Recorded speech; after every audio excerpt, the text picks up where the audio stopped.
Dale, use it wisely.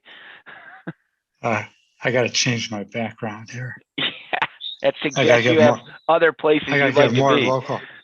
Yeah. No, I got to have a Chagrin Falls background. Yes, yes. All right, John, you're all set. Thank you. Okay. Well, now that we're live on YouTube, I think we're ready to go. I'd like to again welcome everybody to the Charter Review Commission's meeting. And I should say, I did go out recently and check our last meeting on YouTube, and I think we were up to 11 views at that point in time, one of which was my father, who told me he checked it out. And so I've come to the conclusion you can pretty much say anything you want in this meeting, you're going to get away with it. So use that judiciously. But hey, we're lucky enough that Dale, our outstanding law director, is here tonight. And Dale, we scheduled this meeting for your benefit because you had done a substantial review of the charter. And the idea here is what I'd like to do, if it's okay with everybody, is let you walk through your revisions page by page and your thoughts about those revisions. And then obviously if folks have questions or they want to bring something up, maybe we'll just take them ad hoc as they arise. And as like most of the meetings, I think folks know that, look, if you have a question, go ahead and fire away. We're lucky enough to have Dale with us, and hopefully he's got a good justification behind every revision he's proposing. So Dale, the floor is yours unless anybody else has something they'd like to discuss. Emily, Catherine, Ann, anything for the good of the order? I don't know, has Herdman shown up yet? He hasn't shown up yet, so hey, we'll just keep going. I see Nancy Rogoff that's joined us. Welcome to YouTube, Nancy. And hey, the floor is yours, Dale. Thank you. I did receive some comments today on another charter question that Rob actually brought up a few days ago, where a part-time fire department member is thinking of running for consul. And right now he would be prohibited. So that is one that will probably come up in your subsequent meetings. Other than that, I haven't had any comments from anyone since my draft to Rob a few months ago. The first change I had was in section 3.4a, dealing with when the mayor is absent. And I put that in there. When I was reading it the first time, I didn't see any reason to change it. And then I read it again and I said, do we really want the president pro tem to become the acting mayor just when the mayor's out of town or whatever? But in the event the president or council is absent from the municipality and the mayor is unable to perform his duties, then the president pro tem would become acting mayor. So it's just a clarification. I could live without it, but I thought it was worth putting in. Dale, are you going to share a screen, or is that can you do that? If you can, it's okay. I just got to dig out your revisions or your proposals. I can do it, or I don't know if Christy has it, but I can pull up the. I just pulled up a red line that I received from Christy. I think the one I have, it says Mr. Markowitz's comments on 2/24/21. Is that the version we're dealing with? No. Okay. Rob also sent me the copy charter as of 12/31/20 with DHM comments as of 2/24/21. No, I have comments as of 3/15. They're really not new. It's expanding the area about ballot issues that you couldn't read without, collapsing and reopening different parts of it. So that's the only change that I made since February 22nd. Yeah, I was going to say, if you're going to do it, share a screen. That way everybody knows what you're talking about. Okay. I've tried, but I haven't memorized the charter yet. All right, let me see if I can get into, it keeps kicking me out. I have typo fixed as of 3/13/21.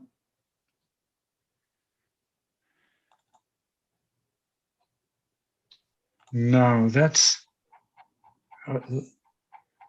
Hang on one second. Let me go back into my directory.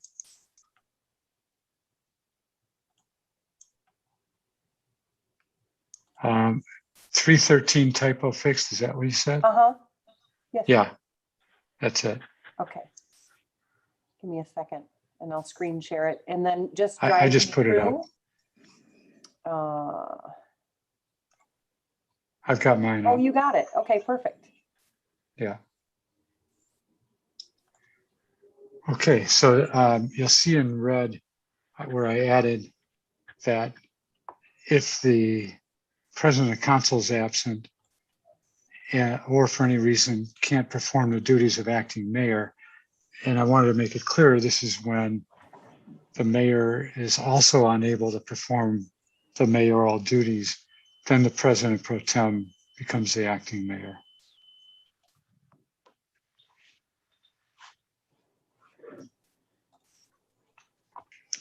It was one of those things where I could probably have read this 10 times and not have thought of it, and for whatever reason just thought of it that one time Sure. back in, and I think it was in December when I was first working on it. The next change has to do with the director of finance, and the duties of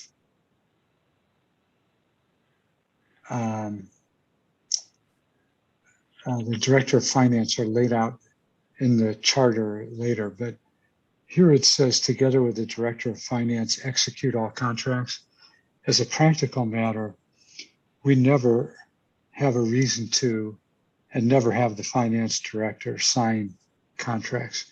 All the finance director does is certify that there's funds available to pay for the obligations that are set out in a contract. So that may have been what they were thinking, but my thought was that we change that so that the director of finance is not a signer of the agreement. All he does is certify the availability of funds. So Dale, let me ask you a question in light of recent events that have been in the Cleveland.com and Chagrin Valley Times. Is that a check or a balance to make sure that there's no improper spending, or that a verification that public funds are going where they're supposed to? Not really, Okay. because the mayor doesn't sign contracts unless they're within his authority to spend without council approval. And in that case, it's $50,000, and he can sign those contracts without the finance director. Where there's the only checks and balances would be if you had two people signing checks, Mm-hmm. or authorizing ACH releases, and having audits done. So this doesn't really help on anything other than maybe somebody had put it in there thinking we should do that because the finance director has to certify the availability of funds. Okay, and apparently we're not following this process anyway. Right, and it doesn't say that here. Mm-hmm. That's what I was just going to try to clarify, is whether or not this is actually happening, and if we're not doing it this way, then it should come out. On the other hand, should we be doing it this way, and should it stay? And then my second sort of paired question is, if it's a question of the mayor has a certain amount of authority to sign without a co-signer, for example, do we want to clarify that in it and say, like, together with the director of finance for public funds expenditures over $50,000 or whatever the mark is for the mayor's sole jurisdiction? Is that worth clarifying, or do you think that this just needs to be struck because we are not following it?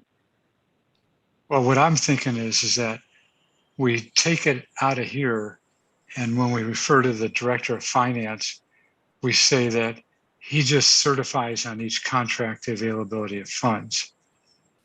And that's the check and balance that you might want. This finance director can be personally liable if he signs a contract and there aren't funds available to pay it.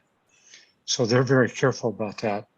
And I'd rather be more specific about covering the certification of funds. And there's, in certain ordinances, we specifically provide that the auditor, or I'm sorry, the director of finance is to do that. But in most So then, ordinances, yeah. Sorry, go ahead. No, I was gonna say most ordinances, we just have a directive to the director of finance to appropriate the funds to pay for what we've authorized the mayor to sign. Okay, so I guess my last sort of question is, so this sounds like sort of a permissive clause where we're saying they can do it together, or they can do it potentially separately, or do we have any check on the mayor as far as executing on behalf of the municipality? Is that elsewhere that, you know what I mean? I guess it does look like this isn't really set up like a great check and balance situation, because it's not clear that they both have to sign together and it's invalid without the other or something like that. But do we have another check? Do we need another check? Is it typical not to have a check? Sorry to pepper so many questions. No, that's right. And also remember, this is more than just the funds. It's also like if we're going to enter into a purchase agreement to buy property, right, or contracts, or receive a donation where we're going to expend money to close on a piece of real estate or things of that nature.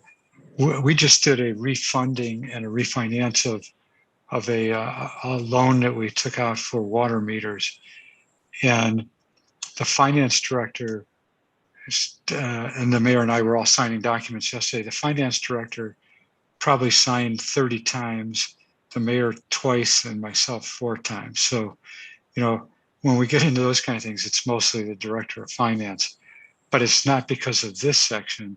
It's because of other provisions, either in the Ohio Revised Code or in the charter for the finance director's duties. It's really kind of a pain. It's like we just took the Grove Hill property by donation, and we did not have the finance director signing that agreement. And somebody could argue, well, is it void because he didn't sign it? He also right. He was on vacation at the time, and we were trying to get this thing done. So to me, it's also a practical thing of, when I have to get both of them to sign stuff, it takes longer sometimes.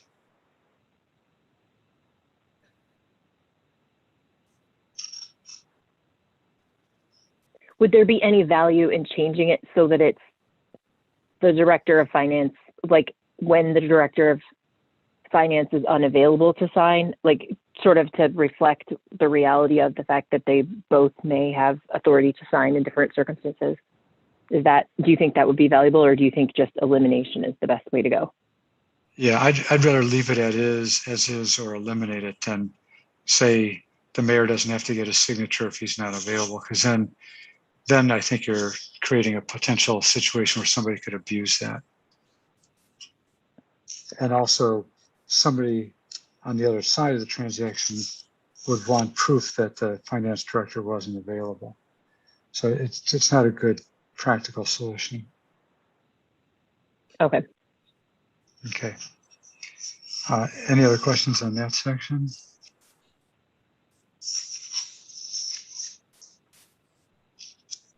Hey, Dale, it's John. Hey, generally, I don't know if this is something, but I see the word municipality throughout this document, and I thought at one point it was village, and then you had made a suggestion to change it to municipality. Did you drop that, or? No, that was in the zoning code. I think you're thinking of that when you were on council. This has been, the municipality is defined somewhere early on. I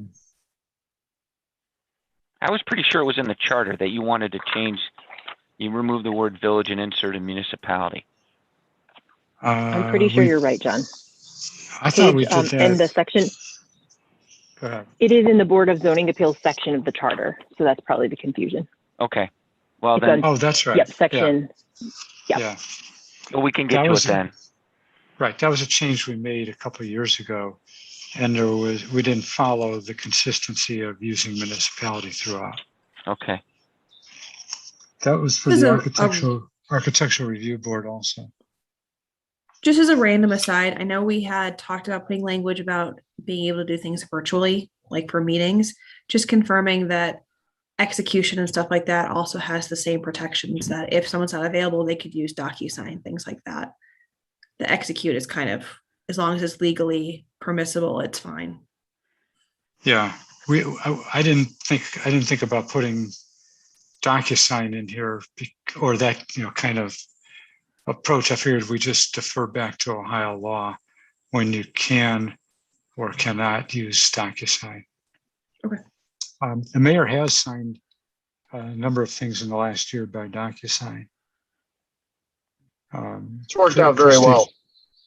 Yeah. Yeah. Christy and I have done a number of Oh, there's Rob. signings where either the mayor or I or both of us signed by DocuSign.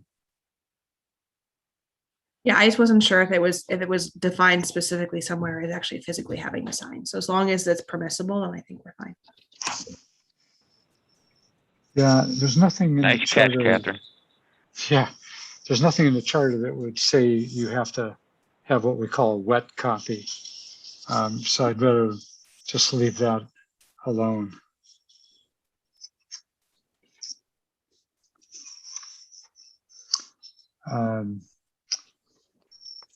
The next section that I have, I can't scroll. I lost my, Christy, I'm frozen on my remote laptop. Can you scroll down? You're to the moving on next my one? screen. Yeah, you're moving now, Alright. Dale. Yeah. Okay, Not now. quickly, but you're moving. And it's not letting me scroll. Well, Oh, you- there it is. Yeah. Yeah, it's, I think it's my remote connection went bad. So, yeah, coincidentally, my remote stopped where we needed to be. Gail, do you need me to take over the screen share function for you? Megan, Rob, you got it? Okay, but stay where you no, are. I do not. Oh, yeah, But I Christy, can. then you could Yeah, take it. Christy. Okay. Yeah, this has been happening all week when I try to remote in. Would you like me Okay. to take over? Yes. Okay, I'll open it and get to page 5. Okay. We're all at the mercy of our connections anymore, aren't we? Well, we got hacked this morning at our office. Yeah, one of my partners clicked on Oh, something no. we shouldn't have. Yeah, so in fact, my IT guy called here about 2 minutes before our meeting started. And I told him it was working great and I'd call him if it wasn't. Yeah, right there. Stop, too far. Go back down. Right there. Okay, you're good. This one just is really more of a policy decision for all of you and then council to think about whether you want to go for 2 years or 4 years for council terms. And I know Erin Grube has given her thoughts on this. To me, it's an important question. The voters in 2011 went back to 2 years from 4 years. It's now 10 years later. Maybe we're a little wiser. I don't know, but I think Erin has a good point about going back to 4 years. That it takes you about a year to break in, and by the time you learn things, and you can't learn it all even in a year, but by the time you learn it in 2 years, you're up for reelection and you might be gone, and then we got to educate somebody else. It's been my experience throughout most of my career that I've represented non-charter villages, and they all have 4-year terms. I'm sorry, they all have 2-year terms, and I find that to be cumbersome, and I wish they would all have 4-year terms. Hey, Dale, is there a cost difference? I thought I read somewhere that there would be a potential additional cost to have additional elections in off years. Rob, I thought you were looking at that, though I could be wrong. Yes, If if you have an election on a year that the county isn't, that you have to pay for the cost of the special election. So if you have like a 3-year term, because I know the idea came up about staggering some terms or doing a 3-year term or something in like that, that's when that cost comes into play. But if you do 2 and 4-year terms, it's on the same cycle as the county, and you should be, as you align those correctly, you should be okay. Okay. Well, thanks. it's pretty rare not to have a general election in November. I can't remember the last time we didn't. There's always something, either a county office or a levy of some kind, and you're not running in primaries. I'm doing a special election in Pepper Pike in May, and it's going to cost my client about somewhere between $8,000 and $8,500, and Pepper Pike's probably about twice the size of Scrin Falls. But they do it by. Yeah, can you hear me? I can hear you. You froze for a second. So it's, I mean, it's an expense, but it's not outrageous if you had to have a special election. But I can't imagine that you would if you had an election in a even numbered year, because right now our elections are in odd numbered years. So the likelihood of you having a general election where you're the only issue is something that you're faced with now. And if you did it in an even numbered year, you always have congressional races in even numbered years, and of course president every 4 years.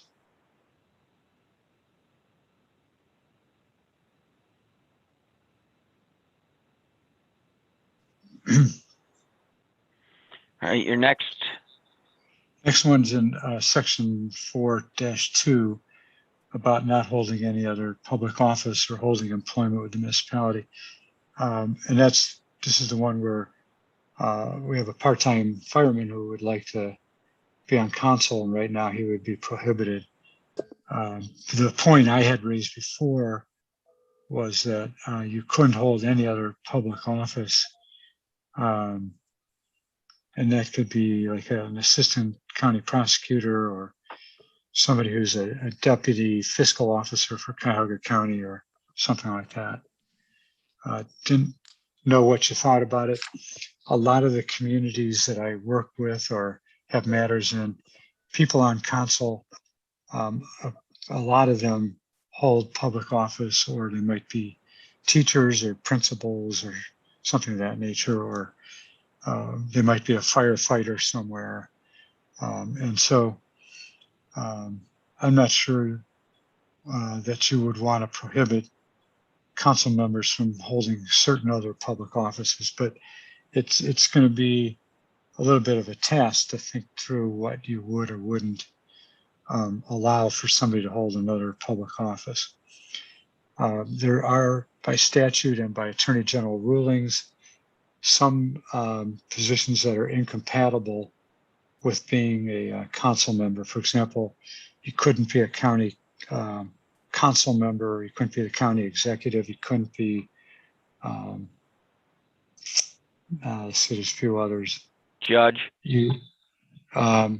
Well, that's different. The judge can't hold another office, but there's no incompatibility issue. It's just that by law, they're prohibited from holding any other position.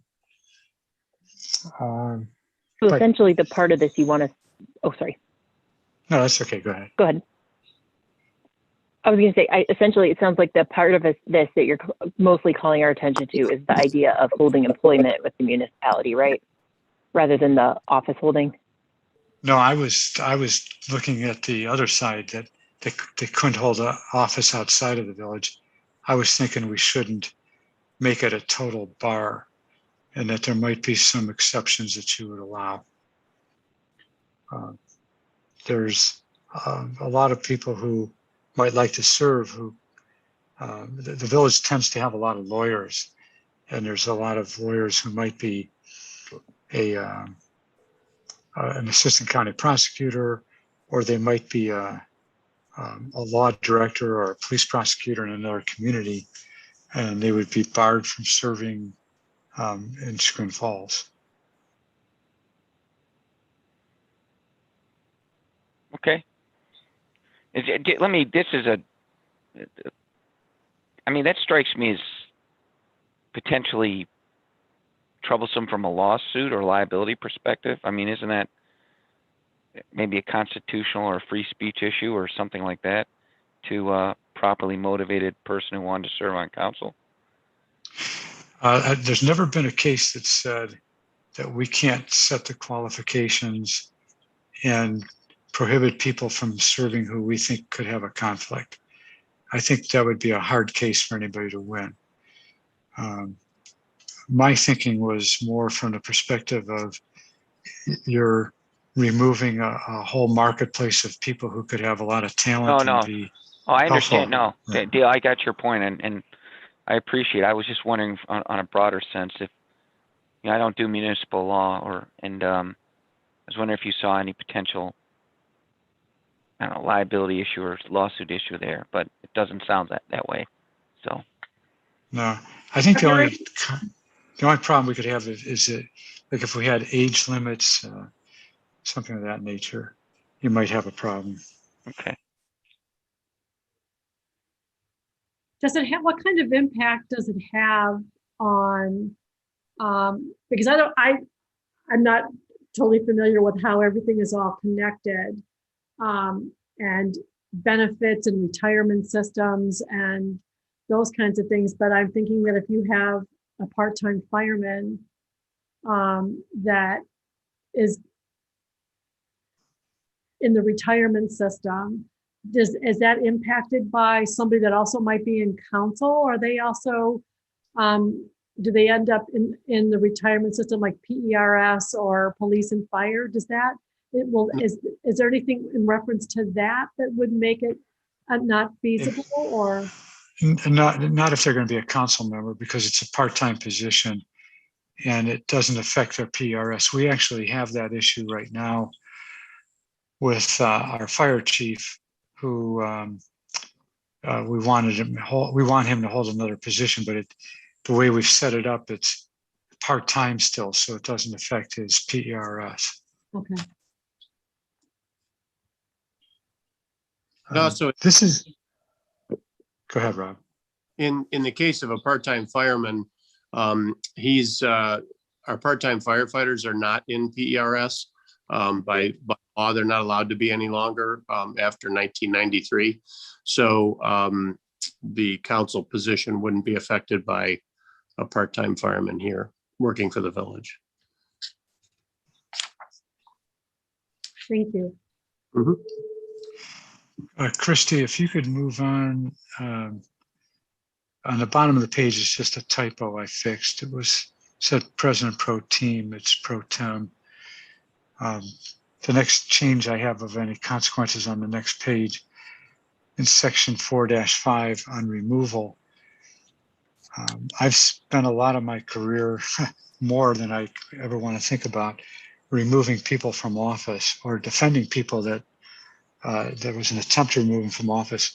So I know a lot about the removal area of the law. And I was surprised that we didn't have misfeasance and non-feasance as grounds for removing their own members. And so I thought we should add it, add both words, just so that we have more grounds. And typical elements that can be considered for removal. So I just added those in. I thought that was helpful. Hopefully we never have to use it. I don't ever remember, since I've been a lawyer in the last 46 and a half years, any Chagrin Falls council member being removed. But I suppose it could happen one day. Anybody have any questions on that? Okay. Section 4, number 7. This is where I added the provision for us to have virtual meetings. I thought it would be good to keep this, or to add this to our charter, so that it's clear that we have the right to do that. Once the governor ends the emergency for COVID-19, there may be a continuation of the right to have virtual meetings. There's a bill pending in the legislature to do that. If it doesn't pass, I'd like to have something in our charter that would allow us to do that. And it's, no one's ever ruled on this issue, but I believe that because it's a matter of local law and how we conduct our meetings, that we have the home rule power to do that. And to Catherine's earlier point, is it possible to add in the ability to electronically vote? Well, we do. It does allow electronic voting, but only when you have to be, for the council members, you have to either be visible or you have to be able to be heard. And so your voting is really oral, like it would be if you were there live. I didn't want to get into electronic voting like they do in Congress. I don't think we're going to be equipped to do that, and probably that would be a burden for us to undertake.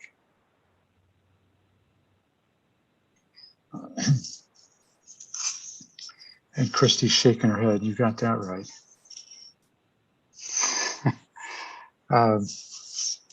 If there's no comments on that, I'd ask you to move over to the next page. I'm now in section 4.8a on administrative authority.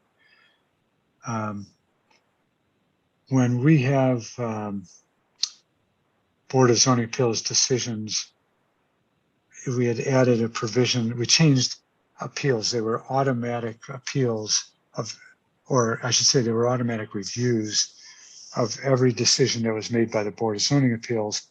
And we changed it in 2016 to provide that it would not be heard by council unless 3 of the members petitioned to have that occur. And so this is just cleaning up a little bit to deal with the realities, which is that Rob is the one who ends up sending these notices to council, and they get done faster because he's at the meetings. And I also wanted to make it clear that Rob can send a notice. Oh, I see that administrative is not capitalized. Got to fix that. But Rob can send emails to everybody on council to give a notice, which is what he does now. And the council members can give their notice by email to everybody. That's the additions I've added there. That's kind of housekeeping dealing. Dale, I have one question. Yeah. So Dale, where it says here, where the 3 or more members of council may in writing request the clerk of council set a public hearing, more than likely those all come to me. Is there any way we could add chief administrator or clerk of council to that? Sure. Because a lot of times by me, and I let Dave know, and then Dave turns around and says, okay, that's fine. And then we end up setting the meeting.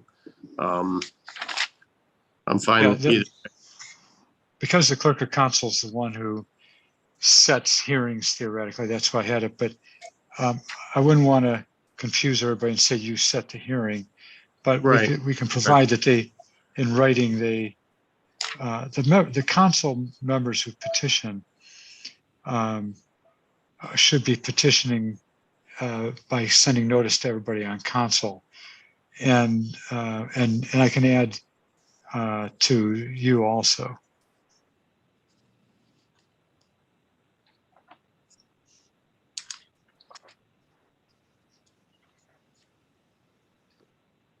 Just to keep it smooth. Right. Okay, I'll add that for our next meeting. The next comment that I have is actually 2 pages over. And this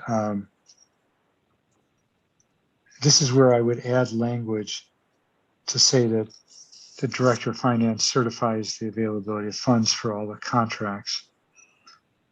And then I thought about adding some language about the Director of Finance having some experience. And I took that from, I forgot what community I took it from, but I pulled it from somebody else's charter. You know, I'm glad you said that, because that was a real standout issue when I was reading this. I even made a note under qualifications, and I said, this really isn't a qualification. And yes, experience, and some kind of experience defined, yes. Yeah, and you might want to tweak that a little bit, but I think it's a good idea to add it. Is that everybody's thinking?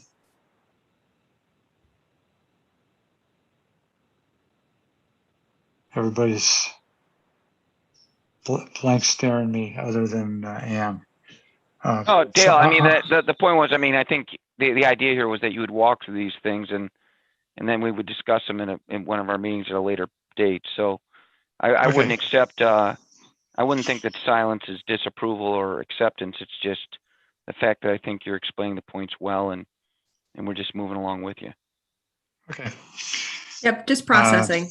Yep, I that's where I am too. I don't know who said Okay. processing, but processing is the perfect term. I agree. Okay, Christy, can you go to the next page?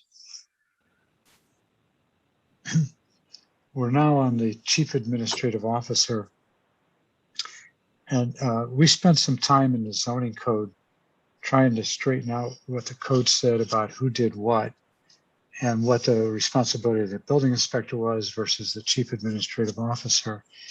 And so now we're trying to bring the charter in line with what we've done in the zoning code. And these are basically suggestions that came from Rob and Harry.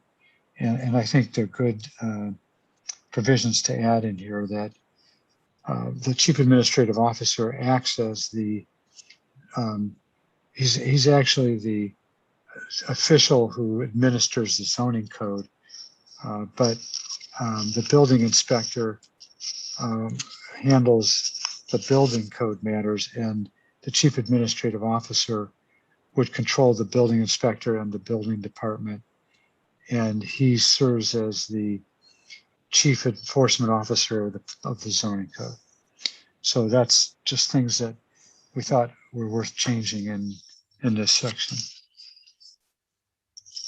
The other thing Hey, that, Dale, real quick, while I'm thinking about it, and maybe this is more appropriately directed to Christy, but since this is a newer version than we were provided previously, at the conclusion of your presentation, could we get this red line circulated to everybody on the Charter Review Commission, please? I'll do that. Yeah, I've sent this to you. I gave this to you a few days ago. Yeah.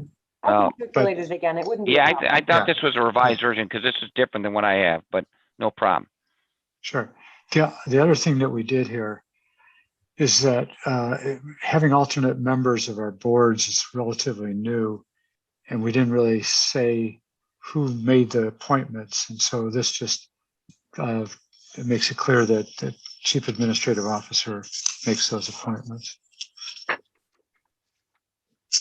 Next page is the Director of Law. I added a provision that not only the director of law, but any assistants serve the village boards and officials.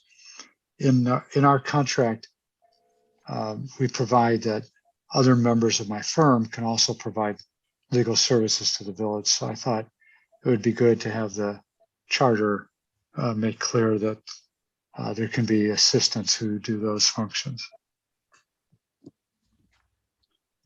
Section 7-4 on the Planning and Zoning Commission. Really quickly, I'm so sorry. Can we go back to that? And would the, Sure. if we're talking about assistance to the director of law, do we reference those anywhere else? Do we like define that anywhere or have any kind of reference to what, who is an assistant? I don't think it's in our administrative code. I could pull that up quickly. Let me exit my full screen here. Another thing we Go could to- do to get around that is say that, because if we have a contract with your firm saying that we, certain people can do certain things, we could probably just say that director of law and anyone designated in the contract that's, executed by the municipality can serve the mayor. So that way, if it turns out you have associates or paralegals or assistants, or it could change, we don't have to worry about capturing all those people. And that way, if we want to exclude someone particularly from a particular future firm, like, oh, so-and-so we don't want to be working on this, we can exclude them in the contract and not have to worry about the fact that they would have been included in the charter. I like that.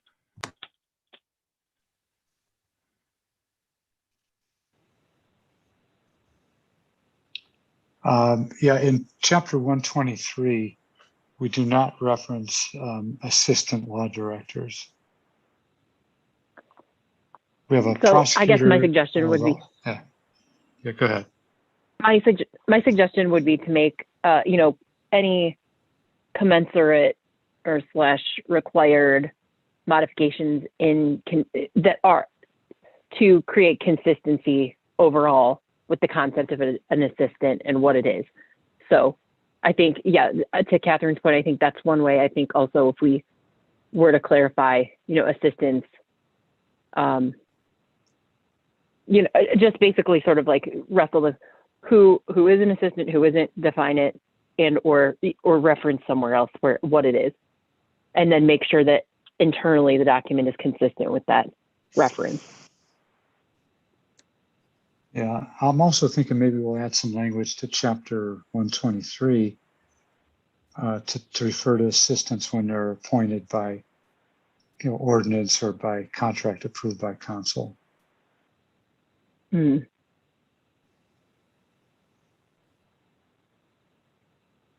But I do think we want to keep it a little bit tight because just for accountability, this isn't really a problematic spot, but if we start talking about assistants elsewhere, we have to sort of understand I just what makes an assistant. Yeah, I'm sorry. No, I cut you off. I apologize. I guess my concern here is that, Dale's not going to be in this position forever, unfortunately. And, I'd like to make sure that however we define it, there's a check so that we don't, whoever the next law director is, we don't have to worry about massive legal fees flowing back to the village because some assistant isn't properly identified or there's no prior approval, or God forbid some mayor comes in and says, I'm going to appoint a bunch of assistants, right? I mean. Right. Yeah. And if an assistant is everybody from, yeah, Timbuktu, like Catherine mentioned, like secretary, right? It could, yeah. I'm thinking the assistants can only be appointed by council approval. That they I would like that. be, That's kind of where I was going to go. Yeah, Yeah. I think that wraps up everything. yeah. Catherine, are you okay with that? Yep. Anne? Yes. I mean, that's what we do now anyhow. Because we have 2-year contracts by statute, that's all we can do. And in the contracts, we specify who are the assistants to the law director. Okay, good. I'm glad we talked that one off. Yeah, that was good. Hey, Dale, real quick, while we're on this subject, Yeah. in the last sentence, I just caught this. No person shall act as director of law unless duly admitted to practice law in the state of Ohio. could we add something and in good standing with the Ohio Supreme Court or something like that, that makes sure that, you know, I like it. There's really no such thing in good standing with the Supreme Court. I don't know if I agree with that. I mean, there are people who are admitted to practice the law who are, have disciplinary hearings pending or Right, but suspended. but if they're having a hearing, they're still in good standing, so to speak. They're still admitted. I mean, You we can could usually just get a say, certificate, can't you? Sorry. I mean, I know when you apply for federal jobs, you have to have a certificate of good standing from the Correct. state. So for whatever that means, I think that's what you're getting at, John, right? That is. I mean, it's And sure, if something is pending, it's pending. But theoretically, if it's pending, you're still going to get a clean certificate because it's pending and you don't have any actual action against you yet. Right. Like Well, in I'll this say- case, you could have somebody suspended. You could have somebody suspended from the practice, but had been admitted. I think it just cleans it up because then you're getting blessing from the Ohio Supreme Court, which is really what I was trying to accomplish. well, I'll say they have to be in good standing and not under suspension or what's the term for the death penalty? When your license is revoked, but Disbarred? yeah, but the Supreme Court never uses that term. That your license is revoked or terminated or something. I'll just say Well, I'm heartened to Revoked. know that you're not really familiar with those penalties. So. I am No, not. well, Dale, I would just say, I mean, I think if you use a phrase and in good standing with the Ohio Supreme Court, then it would, I think that would cover all adverse consequences, right? Because the court's not going to provide that certificate of good standing if there's an issue with your licensure. So Okay. give that some thought. Sure. All right, so I'll add something on that. That's a good catch. You get what you pay for. And then some. It's, Next section, there was an error in the charter, which I don't know how long it's been there, but it's been there for 30, 40 years maybe. But it's just says that the members can't be on council and they can't hold a simultaneous appointment to the Board of Zoning Appeals. And then they can't hold any other office or appointment in the municipality other than our council representative. and we're in section 7-5. Is that right, Four. Dale? 4. 7-4. Yeah, that didn't make sense. Okay, there it is. Yeah. Okay. Okay. That's just to clean things up. And this is another place where there was no consistency because it referred to the village rather than the municipality. I So understand. I fixed it there and in section 5 on the next page. If Christy Do you can guys think scroll down there. About that provision, do you guys think it's clear enough that when they're saying any other office, what I'm reading or what I'm hearing is that they can be a council person and on the board, correct? Just one member. Okay, so I don't know that that's super clear. Maybe I'm just not reading it well, but where it says none of whom shall ever, one or more members. I guess it is probably clear. Never mind. At the bottom, we're only talking about the alternates. If Right. you go up to the top. Yeah. Okay. Yep. We discussed those. We discussed the council members separately. Okay, that's fine. Thank you. Yeah. Section 7.5 is the consistency language with municipality. Section 7-9 on the next page is the same thing in 2 different paragraphs. And then at the bottom there, stop right there, Christy, if you could. What highlighted in yellow is that making it clear that the mayor can remove any regular or alternate member. I just thought that would be a good addition. Mhm.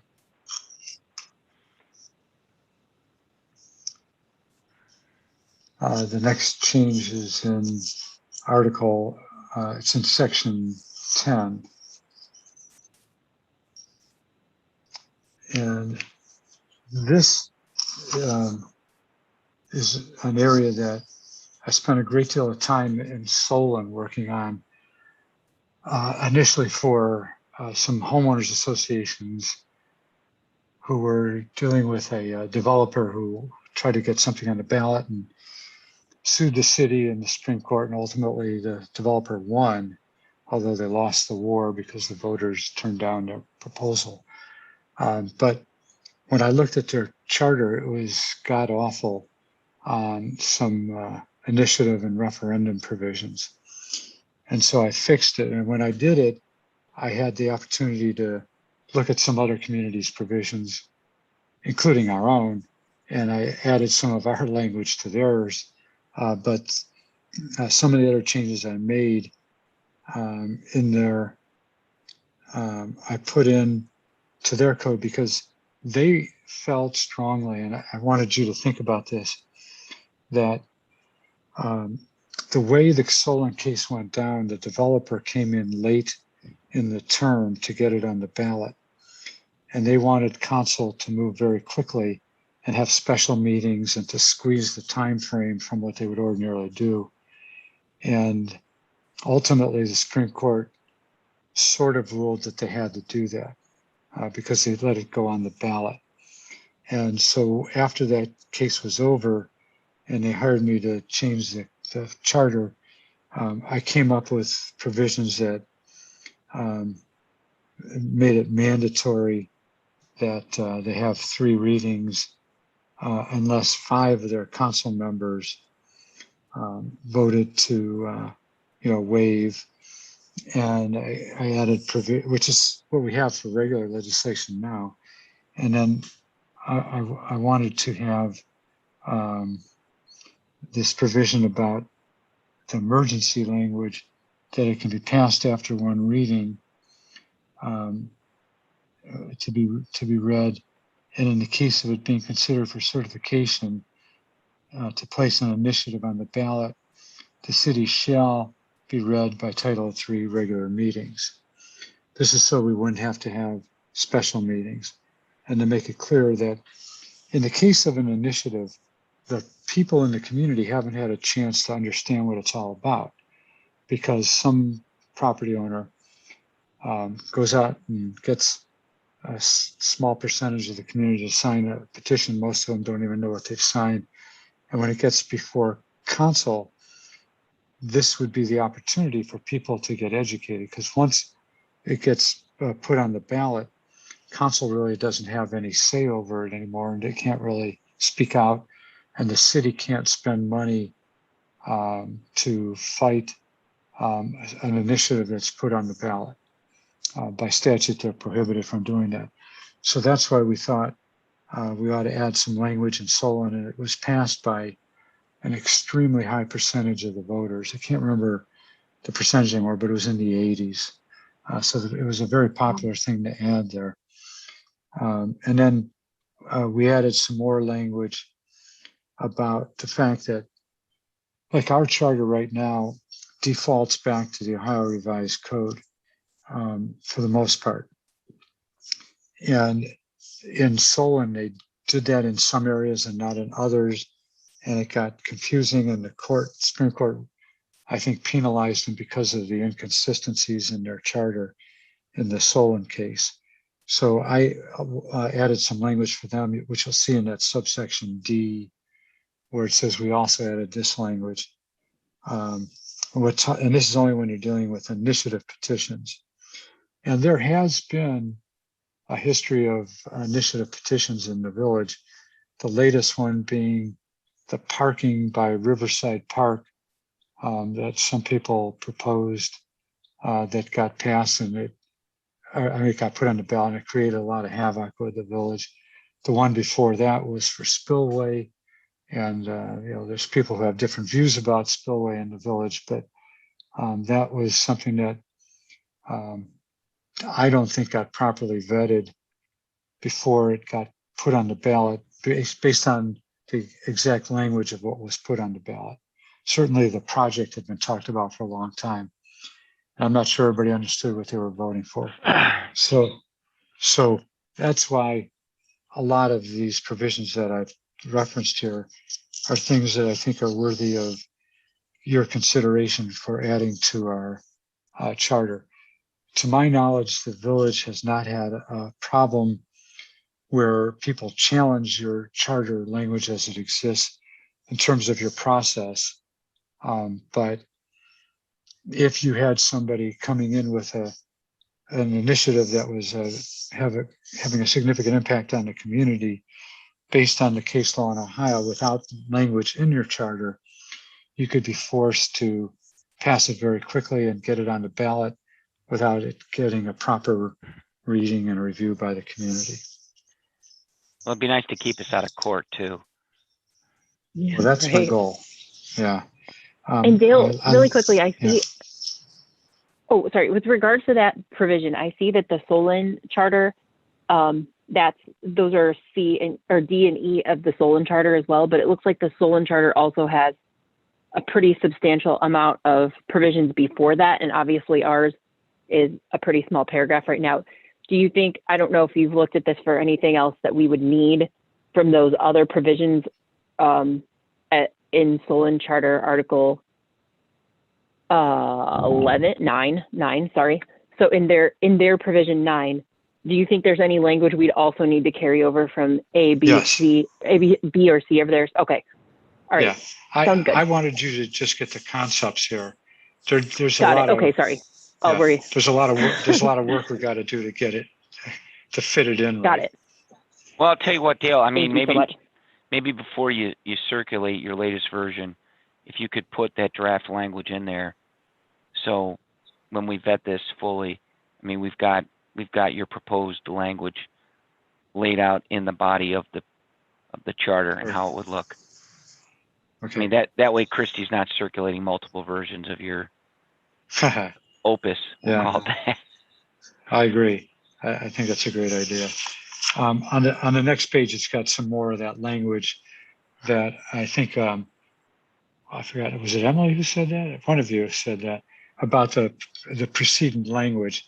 And what's in B and C there is kind of procedural stuff that we want to set up to get this, to be able to get it to the Board of Elections and for the Board of Elections to know what we want them to do. The process is kind of weird because the way, like in the Solon case, the Board of Elections really had no role other than to verify there were enough signatures, and then it went back to the city, and then it went back to the Board of Elections after that. And so we want the procedure to be set up so that we're consistent with what A, the Cuyahoga Board of Elections likes, and B, to make it more streamlined and clearer for the village and the village officials, and for the people who want an initiative petition.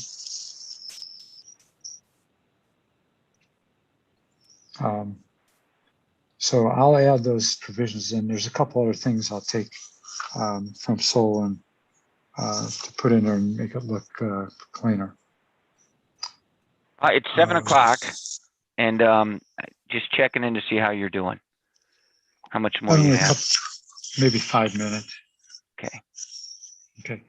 If you have no questions or comments on that, Chris, if you could roll over to the next page on section X-4, section 10-4. And this is just something for you to think about. I mentioned it before that, do you want to increase the requirement for rezonings and referendums to be more than 5%?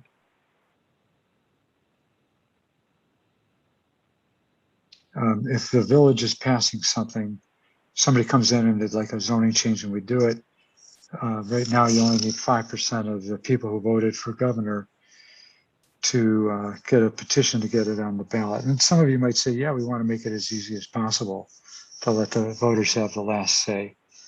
Others might say 5% is a pretty low threshold. There are other communities that have 5%. There's a lot that have 10% also. I can't say that one is the norm over the other. Just something to think about. Then the other changes I had on the next page in section 12-6. I just add a clarification about the inability of council members to vote on matters that they'd be able to vote if their land is needed for municipal purposes. It could be taken by eminent domain, and it's approved by at least a majority of the disinterested members. That they would just they'd be able to sit on that on the meeting. Hey, Dale, are we looking at the right section here? Did you say section 12? It's 12, yeah, section 12-6. Okay, so we got to scroll down a little. Yeah. There it is. Got it. Got it. Yeah.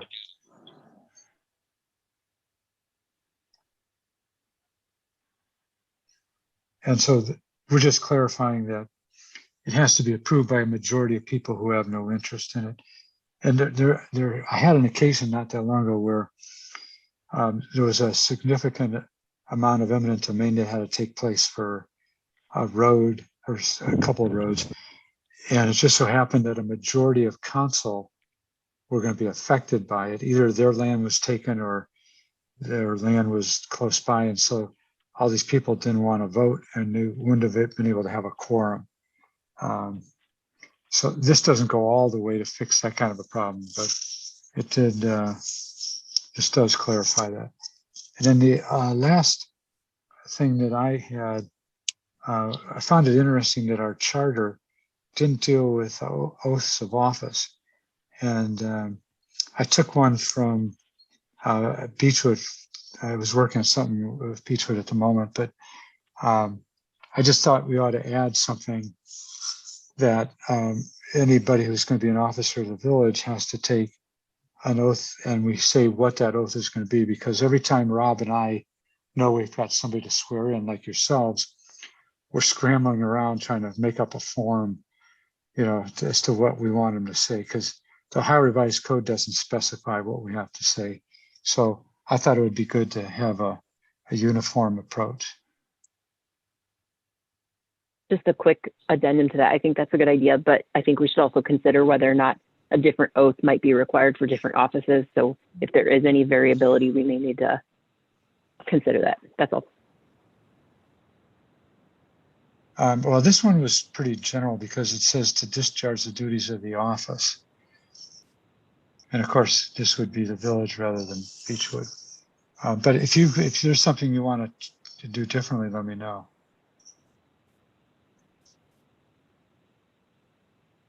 And I'll Emily, look if you have again ideas, I mean, we're going to vet each one of these suggestions. So if you have thoughts, just make sure you write them down and we'll listen.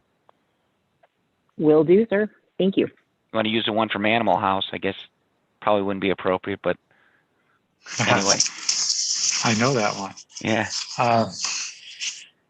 And that's it. Does anybody have any questions for Dale or want him to revisit any issues?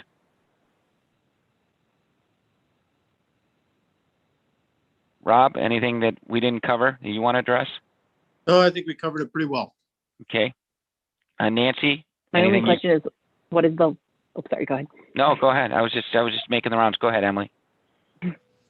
I was just going to say my only question is, what is the line from Animal House? But I'll take my answer offline. No, it was I state your name and I state your name. They all answer. Right. And the guy's just making it up. Okay. Yeah. Where they're getting sworn in as an attorney. Yeah, that's the one I'm talking about. Nothing inappropriate there. Okay, back to Nancy. We're on YouTube. Oh no.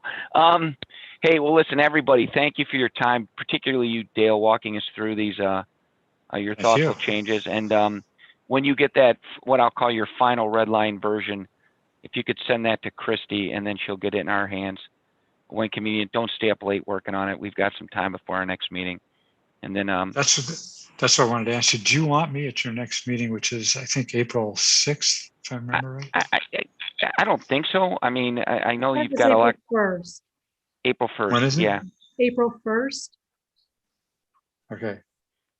So the answer is no, I don't think so. I mean, I mean, the hope would be to maximize your value and your time, and maybe work Okay. through what we can work through at the beginning, and then bring you back in for a guest appearance to tell us if we're creating a document that's unconstitutional or violates the Yeah. Ohio Revised Code or something like that. And I'll get you the changes long before your next meeting, so you'll have Excellent. plenty of time to review it. Excellent. Well, to everybody on the call, thank you for your time. Sorry to keep you 7 minutes over. I'll see if we can't make that up at some future meeting. But until then, everybody stay safe, you and your families, and have a nice evening. Okay? Thanks so much. Thank Okay. you. You too. Thank Bye, you. everyone. Bye. Thank you.